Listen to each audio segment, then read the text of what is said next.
I'm sure, like most of us, I was very sorry to hear the passing of Governor Joe Brennan. And though I only met him a handful of times, at least in my estimation, he proved himself to be a man of integrity and who tried to make good on his promises and wasn't afraid to meet with people that were considered underdogs. And I think a lot of people probably would be wondering why someone from northern Maine, especially far northern Maine, would be speaking on somebody that came out of Cumberland County, Portland, someone that actually I think ran through his 2 terms as governor before I could even vote. But I think Joe Brennan was probably one of the first people that I really associated politics with. Even before I understood what it meant, looking back on it, he's the person that I probably associate with what I'm doing now more than anything when I was a child. And the reason that I wanted to get down, because he did make a lasting impression on me, even though I met him only a couple of times, was that way a long time ago, I'm not sure exactly the year, but I do know very well that I was in the 4th grade. I can remember it like it was yesterday. The teacher that I had at the time asked us to do a mock election, and I was at the St. Francis Elementary School. The school was very small. I think we were in a class of like 23, 24, which was a big class for that school. And, we didn't really understand much about what was going to be going on or anything as far as election. But what I think most of us knew back then was that the Dickey Lincoln project for that area was a hot topic. And in the mind of a 4th grader, for many of us, a dam that was supposedly to be in St. Francis, Maine, the secondary dam was actually going to be right by my grandparents' house.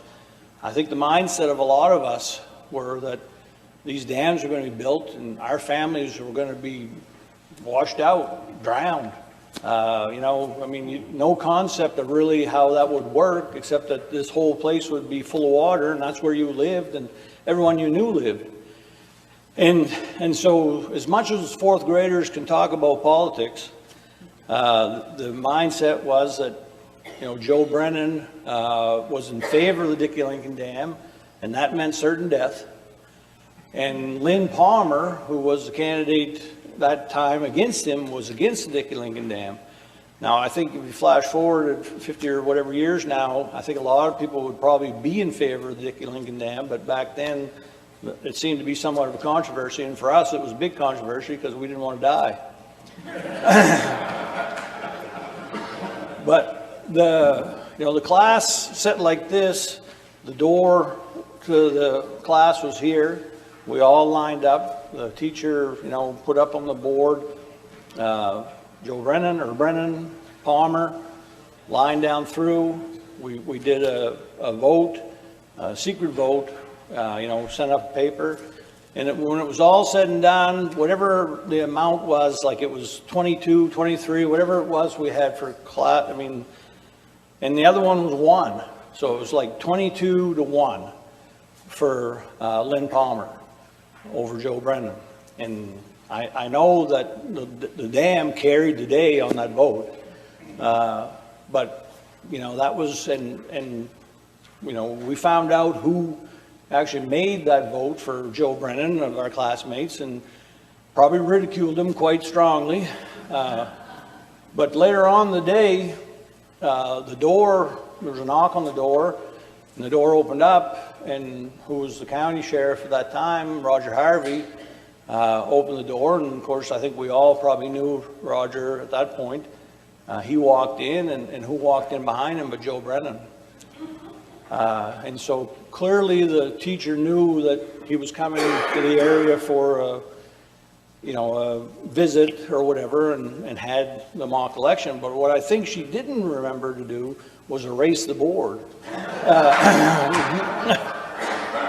Because he stood there with the board there and talked, about things that I don't remember, but he talked. And then somewhere along the line, he turned and looked at the board and noticed the tabulation, and how solidly he got beat in St. Francis, and asked, and what probably is not the most, well, probably not the thing that you should do in a group of fourth graders, single out the person that actually voted for you, but he did ask who voted for him. And Dale Gardner was a classmate of mine. I knew him, like his family kind of traveled like mine did to Connecticut and back and forth. I knew him all his life. I know his family today. But Dale raised his hand that he had voted for him. And Dale's family was not well off. I think at that time, a single mom with 5 kids. But he said, if I win this election, he said, you will be at my inauguration. And I think even then we kind of scoffed at the fact that the guy that was going to bring all this water and destruction to our area was going to bring Dale to inauguration, or even that there'd be a chance. But later on, when the election came through and Governor Brennan won, he made good on that. He had Dale and some of his family brought to Augusta. He had Dale go to the inauguration. He made good on that for a fourth grader, which, I don't even know how Dale feels about that today. I don't know how his family feels about that today, but I know that night of the inauguration on Channel 4 PBS, it was very snowy. Me and probably most of my classmates were wishing we had voted for Joe Brennan at that point.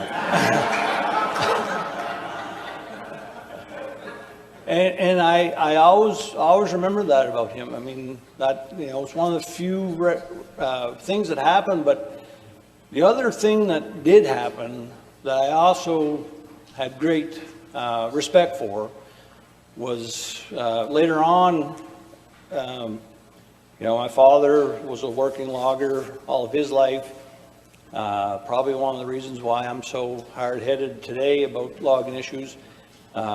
Back whenever there were a lot of people in my area, they had a big labor dispute, and I remember my father taking me to the University of Maine Fort Kent, and they said the governor was coming, and everyone was in one of the rooms there in the college, and I remember Governor Brennan walking in, and these bunch of loggers, truckers, things like that, all in there, and he came in and he talked like an everyday person to this group of everyday people.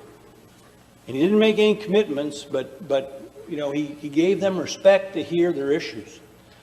And I don't know that always happens in government. I don't know that people that don't have all of the power ever get those conversations, but I did see that day that he didn't really care about who he was going to upset, who might have more political ability.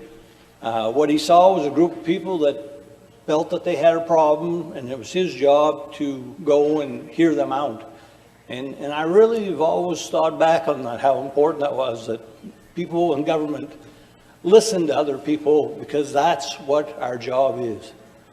Regardless of where we end up, that opportunity to hear people out, I think, is something. And Joe Brennan, through my very limited time or abilities with him, showed me that 2 separate times in ways that 40, 50 years later I just will never forget.